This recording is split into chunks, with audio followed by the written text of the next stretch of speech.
শ্রীমদ্ ভাগবত প্রথম স্কন্ধ ৪র্থ অধ্যায় শ্লোক নম্বর ৪।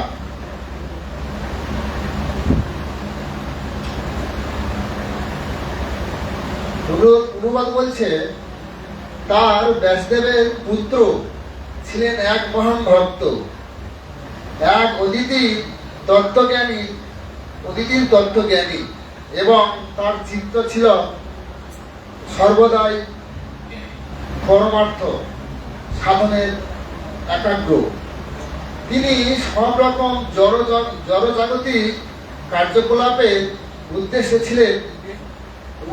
ছিলেন, এবং যদিও তিনি জ্ঞানী ছিলেন, কিন্তু আপাত দৃষ্টিতে তাকে দেখতে একজন নীরব লোক বলে মনে হতো। তাৎপর্য বলছে, সুখদেব গোস্বামী ছিলেন মুক্ত পুরুষ, এবং তাই তিনি সর্বদাই সচেতন থাকতেন, যাতে মায়ার দ্বারা তিনি অবদ্ধ না হয়ে পড়েন। ভগবত গীতায় এইভাবে সতর্ক থাকার কথা অত্যন্ত সুন্দরভাবে বিশ্লেষণ করা হয়েছে। মুক্তজীব এবং বদ্ধজীবের কর্মকলাপ সম্পূর্ণ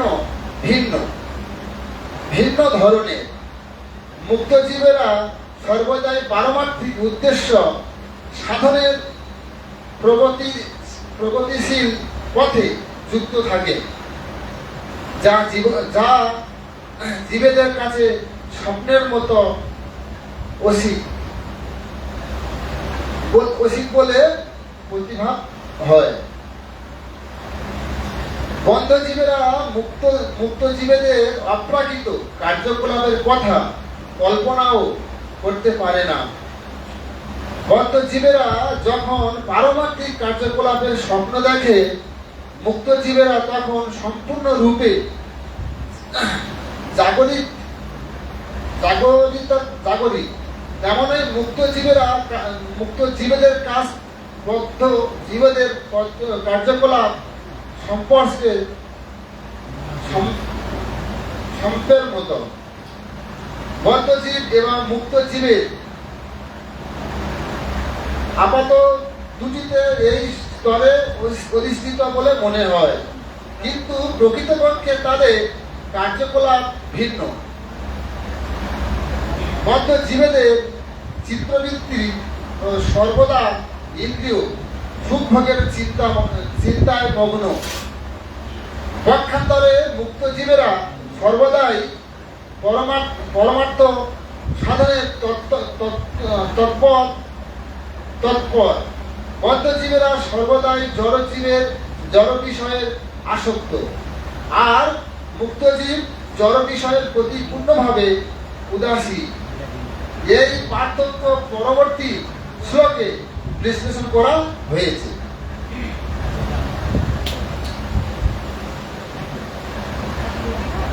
শ্লোক নম্বর ৫ অনুবাদে বলছে,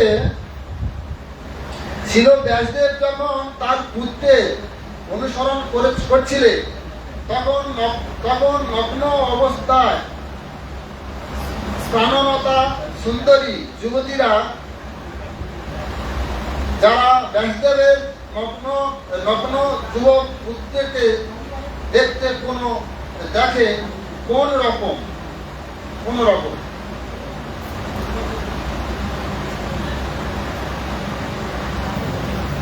লজ্জা অনুভব করেননি। তারা অনগ্র ব্যাসদেবকে দেখে লজ্জাবশত তাদের বস্ত্র পরিধান করেছিলেন। সেই সম্বন্ধে ব্যাসদেবের যখন তাদের জিজ্ঞাসা করেছিলেন, তখন সেই যুবতীরা উত্তর দিয়েছিলেন যে তার পুত্রের পরিবর্ত দুটিতে স্ত্রী এবং পুরুষের কোনো ভেদ ছিল না। কিন্তু ওই দুটিতে মহর্ষি দুটিতে সেই ভেদ ছিল। তাৎপর্যে বলছে ভগবত গীতায় ৫ম অধ্যায় ১৮ নম্বর শ্লোকে বলা হয়েছে যে তত্ত্বজ্ঞানী ঋষি তার আধ্যাত্মিক দর্শনের দিব্য বিনয় সম্পূর্ণ ব্রাহ্মণ, চণ্ডাল, কুকুর, গাভী এবং হস্তি এদের সকলেই সমদৃষ্টিতে দর্শন করে। শিল সুখদেব গোস্বামী সেই স্তরে অধিষ্ঠিত ছিলেন, তাই তারা দৃষ্টিতে স্ত্রী অথবা পুরুষ ভেদ ছিল না। তিনি বিভিন্ন শ্লোকে সমস্ত বিবাত্তাদের দর্শন করতেন। সরোবরের স্থানলতা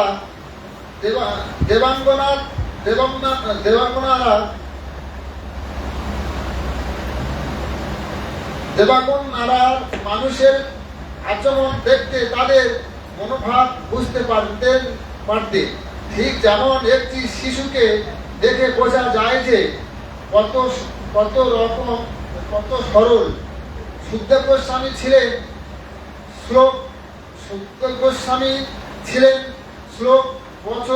16 বছর বয়স বালক, তাই তার দেহের প্রতিটি অঙ্গ সুগঠিত ছিল। তিনি নগ্ন ছিলেন এবং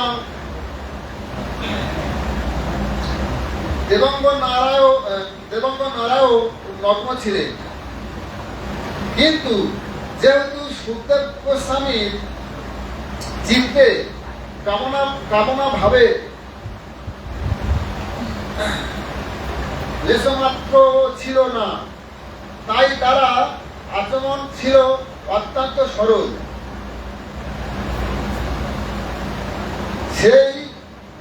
সেই বেগমনার তাদের বিশেষ যোগ্যতার দ্বারা তা বুঝতে পেরেছিলেন এবং তাই তারা তাকে দেখে বিচলিত হননি। কিন্তু সুখদেব গোস্বামী পিতা ব্যাসদেবকে দেখে তারা লজ্জাবশত বস্ত্র পরিধান করেছিলেন। সেই মহিলারা ছিলেন তার কন্যা বা পৌত্রিক মতো, কিন্তু তবুও ব্যাসদেবকে দেখে তারা সামাজিক রীতি অনুসারে আচরণ করেছিলেন। কেননা শিল ব্যাসদেব গৃহস্থ আশ্রমে অধিষ্ঠিত থাকার লীলাবিলাস করেছিলেন। গৃহস্থকে স্ত্রী এবং পুরুষের মধ্যে পার্থক্য নিরূপণ করতে হয়, তা না হলে তিনি গৃহস্থ হতে পারেন না। তাই মানুষের কর্তব্য হচ্ছেন স্ত্রী এবং পুরুষের ভেদ দর্শন না করে সব রকম আসক্তি রহিত হয়ে আত্মাকে জানার প্রচেষ্টা করা। যতক্ষণ পর্যন্ত এই ভেদ জ্ঞান থাকে ততক্ষণ সুখদেব গোস্বামীর মতো সন্ন্যাসী হওয়ার চেষ্টা করা উচিত নয়। অত্যন্ত তত্ত্বজ্ঞানের তত্ত্বগতভাবে সচেতন হওয়া উচিত যে বীজ স্ত্রী অথবা পুরুষ কোনটি নয়। প্রকৃতির দেওয়া বাইরের পোশাক রূপী জড়দেহ স্ত্রী বা পুরুষ রূপ ধারণ করে যৌন আবেদন দ্বারা পরস্পরকে আকৃষ্ট করে জড় জগতের বন্ধনে আবদ্ধ হয়ে পড়ে। মুক্ত পুরুষ এবং এই ধরনের বিকৃত ভেদ জ্ঞানের অতীত তিনি সমস্ত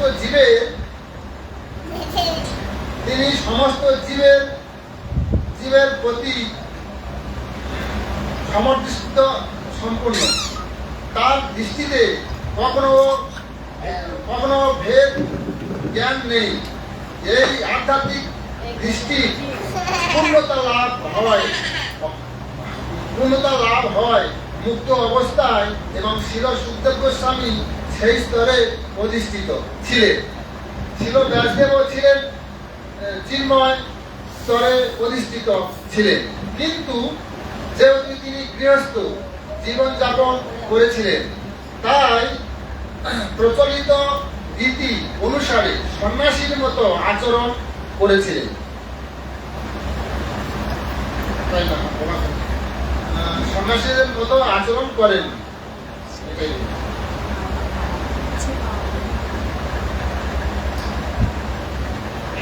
অনুবাদ বলছে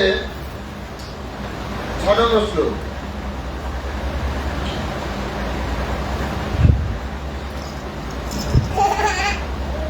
গুরু এবং জঙ্গল প্রদেশে উদ্যাপ মৃগ এবং জলের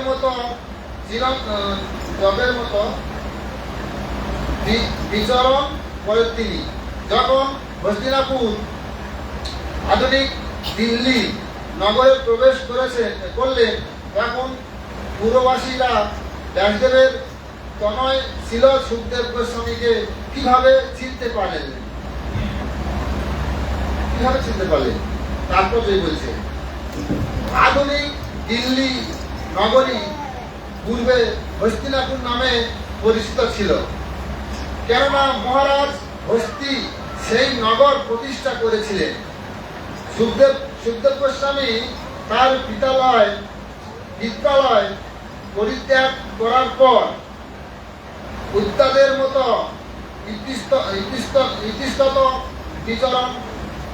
বিচরণ করেছিলেন, এবং তাই পুরবাসীদের পক্ষে তার অতি উন্নত অবস্থার কথা বুঝতে পারা অত্যন্ত কঠিন ছিল। চোখ দিয়ে দেখতে সাধুকে চেনা যায় না, তাকে চিনতে হয় তার মুখ স্থিত প্রাণী শ্রবণ করে। তাই চোখ দিয়ে দর্শন করার জন্য কোনো সাধু মহাত্মার কাছে যাওয়া উচিত নয়। তার কাছে যাওয়া উচিত তার মুখের কথা শোনার জন্য। কেউ যদি সাধুর উপদেশ শুনতে প্রস্তুত না থাকে, তাহলে কেবল সাধুকে দর্শন করে কখনো লাভ হয় না। সুখদেব গোস্বামী ছিলেন পরমেশ্বর ভগবানের অপ্রাকৃত লীলাবিলাসের কাহিনী বর্ণের সক্ষম সাধু। তিনি জনসাধারণের মনোরঞ্জনের কোন রকম প্রয়াস করেননি। তাকে চেনা গিয়েছিল যখন তিনি শ্রীমদ্ ভগবতের কীর্তন করতে শুরু করেন। তিনি জাদুকরের ভেঙ্কিবাজি দেখানোর প্রচেষ্টা করেননি। বাহিক দৃষ্টিকে তাকে দেখে মনে হয়েছিল যেন জড় মূর এক উদ্যান, কিন্তু প্রকৃতপক্ষে তিনি ছিলেন সর্বশ্রেষ্ঠ মহান।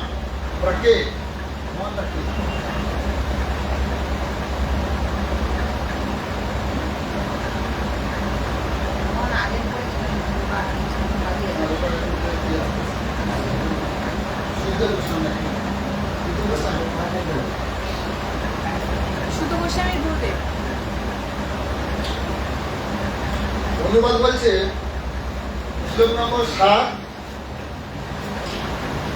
অনুবাদ, কিভাবে মহারাজ পরীক্ষিতের সঙ্গে এই মহর্ষির সাক্ষাৎ হলো, যার ফলে সমস্ত দেবের অপ্রাকৃত নির্যাস শ্রীমদ্ ভগবত তার কাছে কীর্তিত হয়েছিলেন।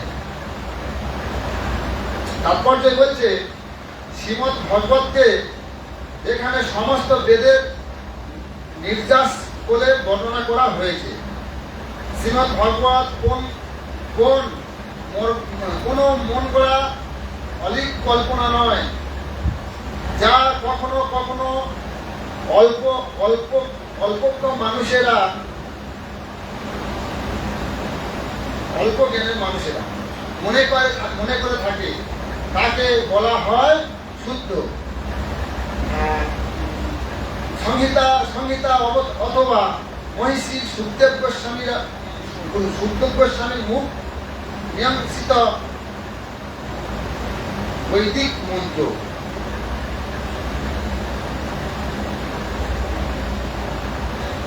শ্লোক নম্বর অনুবাদ বলছেন, তিনি সুখদেব গোস্বামী মহৎ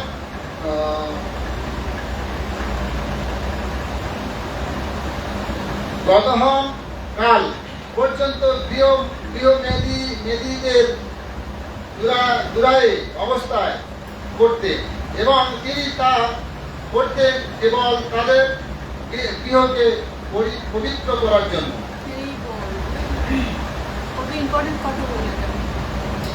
তাৎপর্য বলছে, সুখদেব গোস্বামী মহারাজ পরীক্ষিতের সঙ্গে সাক্ষাৎ করতে তাকে শ্রীমদ্ ভাগবতের তত্ত্ব বিশ্লেষণ করে শুনিয়েছিলেন।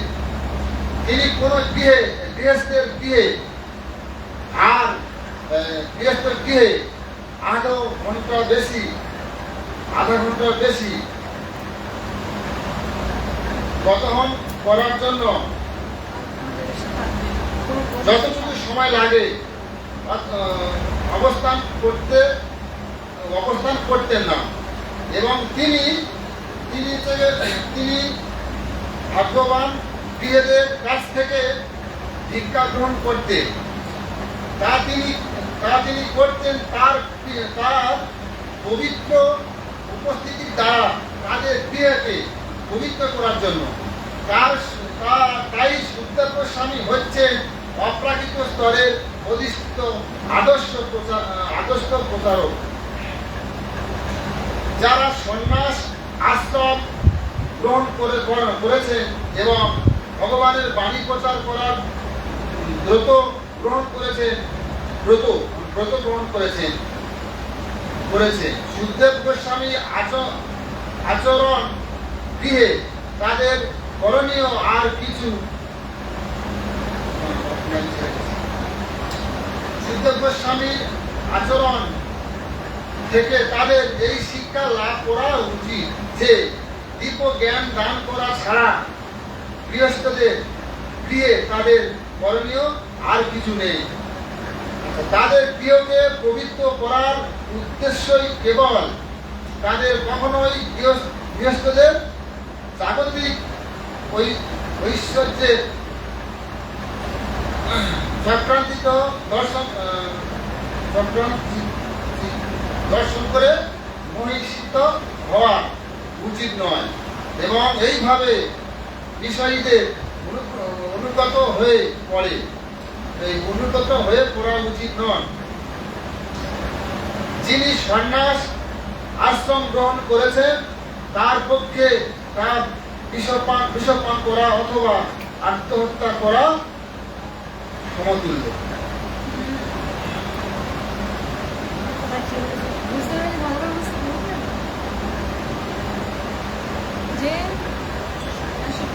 হলে শুধুমাত্র যেটুকু টাইমে ওনারা ওই ভাগবত কথা বলবে ওইটুকু টাইমের জন্য থাকবে, তারপরে ওই খাবার তোমাদের। শ্লোক নম্বর 9 অনুবাদে বলছে, কথিত আছে যে অভিমন্যু পুত্র মহারাজ পরীক্ষিত হচ্ছেন পরমেশ্বর ভগবানের এক মহান ভক্ত, এবং তার জন্ম এবং কার্যকলাপ অত্যন্ত অদ্ভুত। দয়া করে আপনি আমাদের তার কথা বলুন। তাৎপর্য বলছে, পরীক্ষিত মহারাজের জন্ম অত্যন্ত আশ্চর্যজনক, কেননা তিনি যখন তার মাতৃগর্ভে ছিলেন তখন পরমেশ্বর ভগবান শ্রীকৃষ্ণ তাকে রক্ষা করেছিলেন। তার কার্যকলাপ অত্যন্ত অদ্ভুত, কেননা গাভী হত্যা করতে উদ্যত বলিকে তিনি দণ্ডদান করেছিলেন। হত্যা করা হলে মানব সমাজে সর্বনাশ হয়। গাভী হত্যা করতে উদ্যোগ পাপের পরিণতি হয়। পরিণতির হাত থেকে তিনি গাভী রক্ষা করেছিলেন। তার দেহ ত্যাগ অত্যন্ত অদ্ভুত, কেননা তিনি পূর্বেই তার দেহ ত্যাগের সময়ে কথা জানতে পেরেছিলেন, যা যে কোনো মরণশীল মানুষের পক্ষে অত্যন্ত অদ্ভুত, এবং তাই তিনি গঙ্গার তীরে প্রায় প্রবেশনের উপবিষ্ট হয়ে পরমেশ্বর ভগবানের অপ্রাকৃত লীলাবিলাসের কাহিনী শ্রবণ করতে দেহ ত্যাগের জন্য প্রস্তুত হয়েছিলেন। সেই 7 দিন তিনি সর্বক্ষণ শ্রীমদ্ ভগবত শ্রবণ করেছিলেন। তিনি কোনো কিছু আহার করেননি অথবা পান করেননি, এবং এক মুহূর্তে ঘুমননি। তাই তার সবকিছুই ছিল অত্যন্ত অদ্ভুত, এবং তার কার্যকলাপ মনোযোগ সহকারে শ্রবণ করার যোগ্য, যেখানে তার সম্বন্ধে বিস্তারিতভাবে শ্রবণ করার বাসনা প্রসন্ন করা হয়েছে।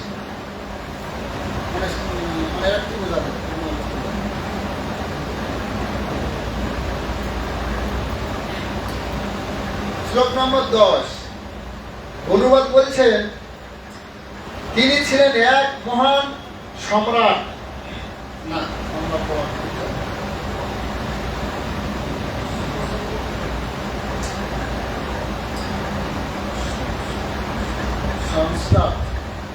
এবং তার রাজ্যের সমস্ত ঐশ্বর্যের তিনি ছিলেন অধীশ্বর। তিনি এতই মহিমান্বিত ছিলেন যে তিনি পাণ্ডব বংশের মান বর্ধন করেছিলেন। তিনি কেন সবকিছু পরিত্যাগ করে গঙ্গার তীরে উপবিষ্ট